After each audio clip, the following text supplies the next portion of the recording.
Hello everyone, welcome to History and Culture. Beneath the vast grasslands of Qifeng, Inner Mongolia, lies a mysterious ancient tomb that had been forgotten for hundreds of years.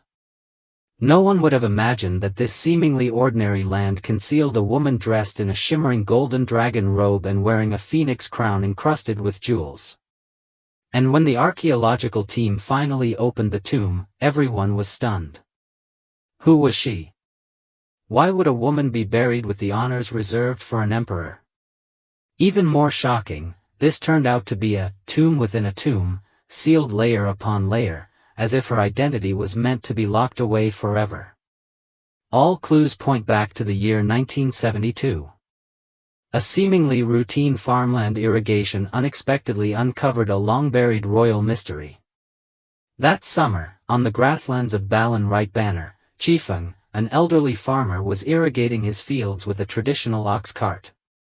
Strangely, 3 days passed, and the water seemed to vanish into thin air. The land never filled, no matter how much he watered.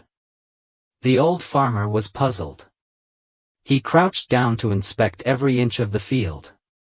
The surface was intact, there were no visible signs of leakage. He began to suspect the problem might lie underground. While patrolling the field, he noticed tiny bubbles emerging from the water's surface. These bubbles shimmered faintly under the sunlight, nearly invisible, but his years of experience told him this could be a clue. He picked up a shovel and began digging where the bubbles appeared. At about 2 meters deep, the soil turned unusually moist, and beneath it appeared a layer of grayish-white concrete. Even stranger, there was a thin crack in the concrete, from which water was seeping. He gently tapped the crack with his shovel to test its strength. What happened next was completely unexpected. With a sharp crack, the fissure suddenly widened. Frightened, the farmer scrambled out of the pit. Then came a series of loud creaks and crashes, the soil collapsed, and a large hole opened in the ground. Panicked, the farmer fled the scene. Once the dust settled and everything calmed down, he cautiously returned and saw that the hole was definitely not naturally formed. Recalling that ancient tombs had once been discovered in the area, he realized this was serious and immediately contacted the authorities. The local police quickly dispatched 2 officers to investigate the site. They found a large depression in the ground, with a round, neatly shaped entrance at one end, clearly not a typical collapse. Circling the area, the officers confirmed this was no natural event and likely indicated an underground structure. They promptly reported the finding to Qifeng's Cultural Relics Department. Located at the junction of the Liao dynasty's upper capital and central capital, Qifeng had historically been a region densely populated with aristocratic tombs. The cultural heritage authorities took the matter seriously and immediately sent a team of experts to the scene. Upon arrival, the experts surveyed the cracks and depressions. They initially concluded that an ancient underground structure might be buried there, and that a collapse had occurred due to long-term foundation settling. They began measurements and probing. Soon, they confirmed the presence of a massive underground palace, rectangular in shape, 45 meters wide east to west, 105 meters long north to south, with a total area exceeding 5,000 square meters. To put that in perspective, a standard football field is about 7,140 square meters. This tomb's size was extraordinarily rare. Experts speculated it could be a royal tomb, possibly even that of an emperor from the Liao dynasty. Even high-ranking nobles of the Liao period rarely had tombs of such grandeur. However, as excavation progressed, the team found that the architectural style did not match that of the Liao dynasty. Instead, it resembled that of the Qing Dynasty. This discovery overturned their previous assumptions and deepened the mystery of the tomb's owner. Who was buried here, and why was the tomb so lavish? With these questions in mind, the archaeologists continued to remove the surface layers, gradually revealing the tomb's layout. The tomb was surrounded by strong stone walls, with a central axis lined with main halls and a steel pavilion. The steel pavilion held only a broken tortoise pedestal, the stele itself had been destroyed, the inscriptions unreadable. The burial chamber was located behind the main hall, its sloped ceiling made of tall bricks and stones.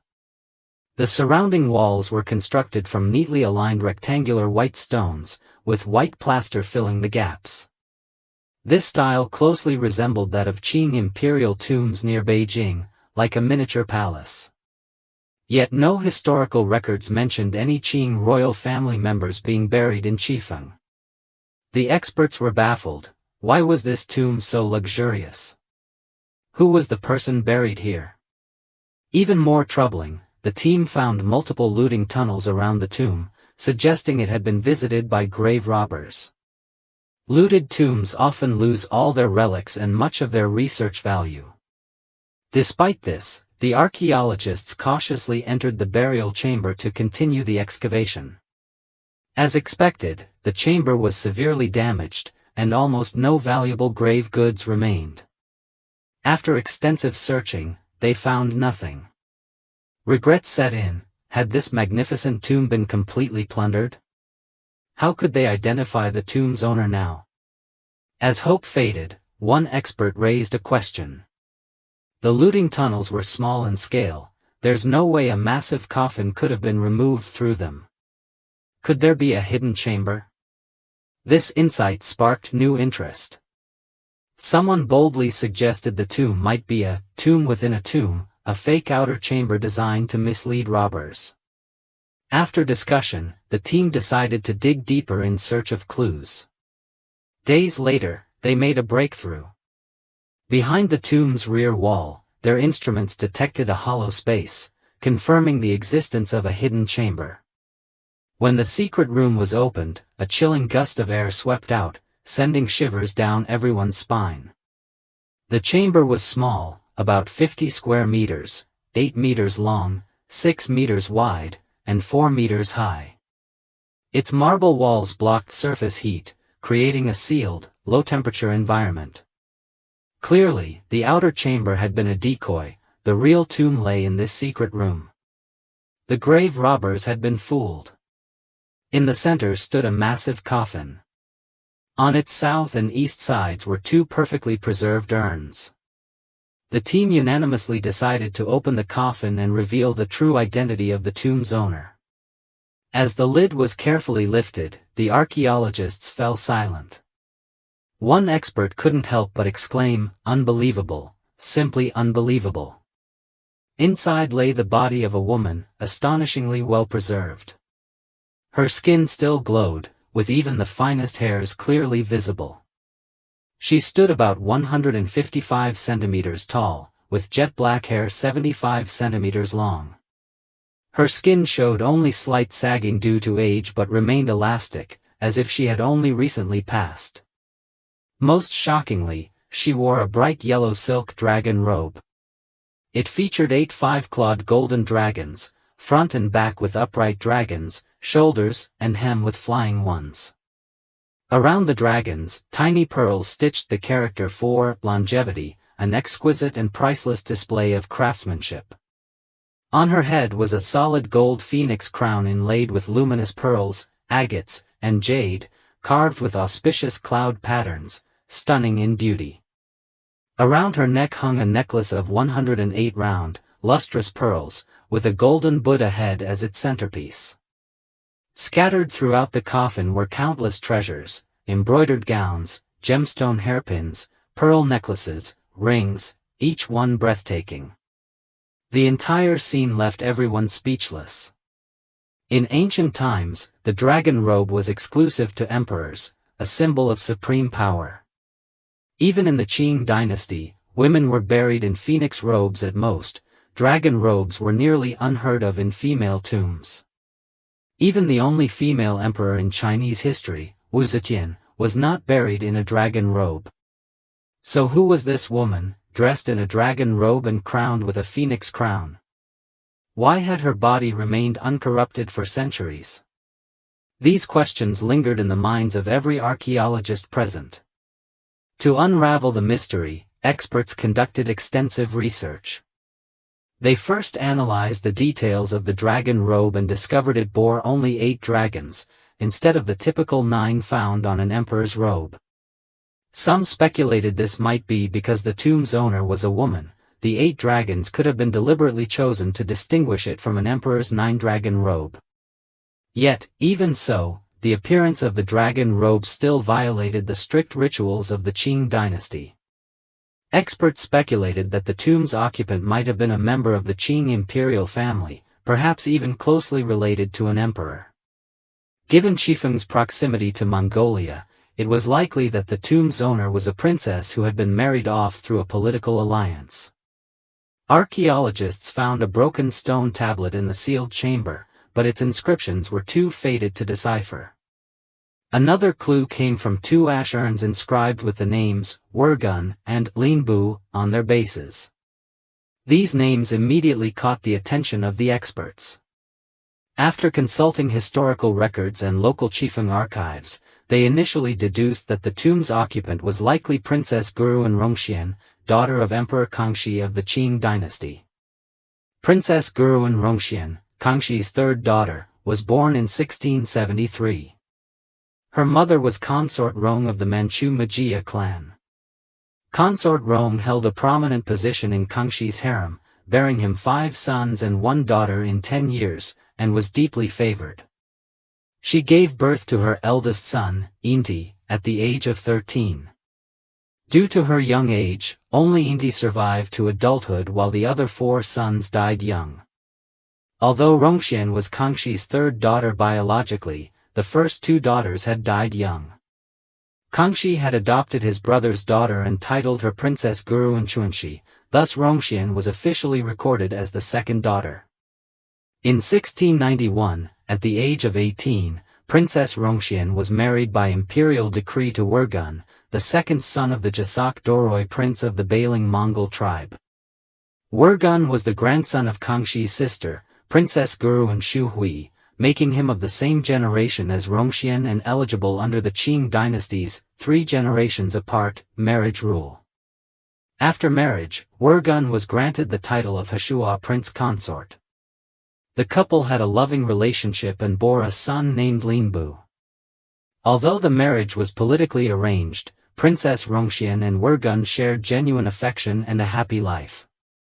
In 1704, Wurgun inherited the title of prince, making Rongxian the princess consort of the Bailing tribe, thus elevating her status. Kangxi showed exceptional care for his daughter who had married far away, visiting her multiple times during his northern tours and even allowing her and Wurgun to return to the capital for family visits, extremely rare for a Qing princess. Records show that in 1709, the 48th year of Kangxi's reign, when the emperor fell ill, Princess Rongxian personally returned to Beijing to care for him, staying by his side day and night until he recovered. This deeply moved Kangxi, who then elevated her title from Hashua princess to Gurun princess, breaking with tradition. Gurun means nation in Manchu and was typically reserved for daughters born to the Empress, making this promotion a clear sign of Kangxi's special favor. Princess Rongxian died in Qifeng in 1728 at the age of 56. She was buried on the Bailing grasslands, now part of Bayin Aosu Suma, Baron Right Banner, Qifeng City. Emperor Yongzheng sent officials to mourn her and ordered the construction of a lavish mausoleum that far exceeded the usual standards for a princess. Her tomb even included Wurgun's ash urn, an exceptional act for a Qing princess's burial, reflecting the deep affection she enjoyed during her lifetime. Between the 40th and 57th years of Kangxi's reign, he visited Bailing to see Rongxian 4 times, spending a total of 10 days there, unprecedented in Qing imperial history. Historical records even note that Kangxi praised the marriage, saying, "The marriage of my subject was not a mistake. For 4 generations, my subjects have never failed to honor it," reflecting the profound father-daughter bond. Nevertheless, the appearance of the dragon robe remains an unsolved mystery. Even with Kangxi's deep affection, a dragon robe, symbol of the emperor, should not have been possessed by her. Experts speculated that the robe was a special gift from Kangxi before his death. Under the strict Qing ritual code, privately making a dragon robe was tantamount to treason, making such a scenario nearly impossible. This robe, however, was made with exquisite craftsmanship and luxurious materials, clearly from an imperial workshop. The presence of 8 dragons instead of 9 might have been to distinguish it from the emperor's robe while still highlighting her special status. Regrettably, no historical records explicitly mention Kangxi granting her a dragon robe, but this remains the most reasonable explanation. Experts have combed through numerous Qing archives seeking clues, yet no direct evidence has surfaced. Still, given the imperial craftsmanship and Rongxian's special status, this theory remains plausible. Another mystery is how Princess Rongxian's body remained preserved for centuries. Experts attribute this to the unique design of the tomb. Located on a dry grassland far from groundwater, the sealed chamber was enclosed with marble to block air and moisture. The coffin was made of treated camphor and pine woods, coated in lime and plaster for sealing and sterilization. The tomb design also intentionally avoided underground water infiltration, and the dry soil further prevented bacterial growth. Thanks to multiple layers of protection, the body was excellently preserved. Similar preservation techniques were seen in the Mawangdui Han tomb in Changsha, where Lady Xianzhui's body, unearthed in 1972, also remained intact after 2,000 years, showing the ancients' mastery of preservation methods. Princess Rongxian's height was measured at 156 centimeters, with hair about 75 centimeters long reaching her waist. Her skin remained elastic, and her hair was clearly visible, truly astonishing. Besides the dragon robe, numerous precious relics were unearthed from the tomb. Princess Rongxian was buried in multiple layers of garments, 3 of which were well preserved. One was a pearl-embellished dragon robe made of bright yellow satin with dark blue cuffs, featuring 8 5-clawed golden dragons embroidered in gold thread and longevity characters in pearls, radiating imperial majesty. Another was a dark yellow surcoat with 8 circular butterfly motifs, embroidered with sea and cliff waves, and over 100 butterflies in various shapes and colors, delicate and elegant.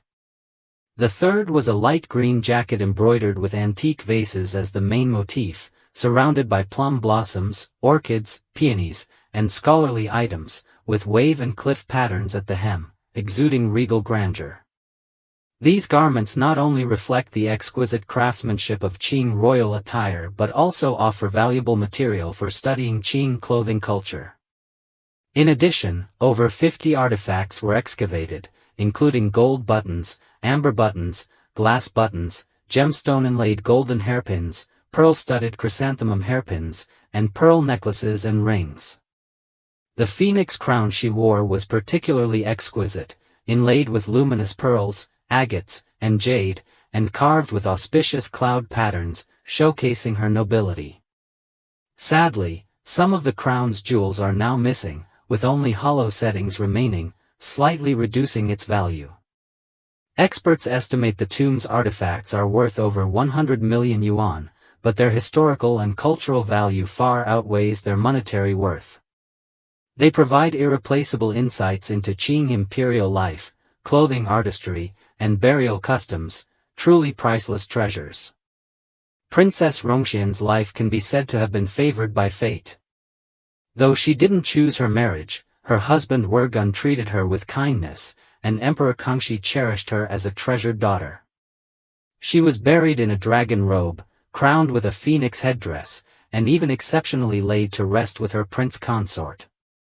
All of this tells us, she was no ordinary princess, but a rare favorite in the Qing court. In that era of rigid patriarchy, many princesses were sent to distant regions through arranged marriages and suffered difficult fates.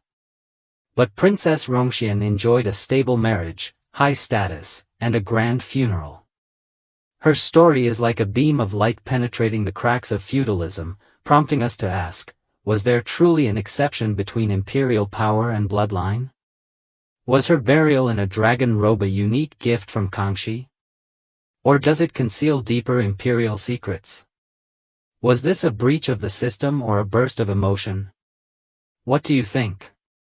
Feel free to share your thoughts in the comments. This is History and Culture channel. Like and subscribe are the biggest help and support for us. Thank you everyone. See you next time.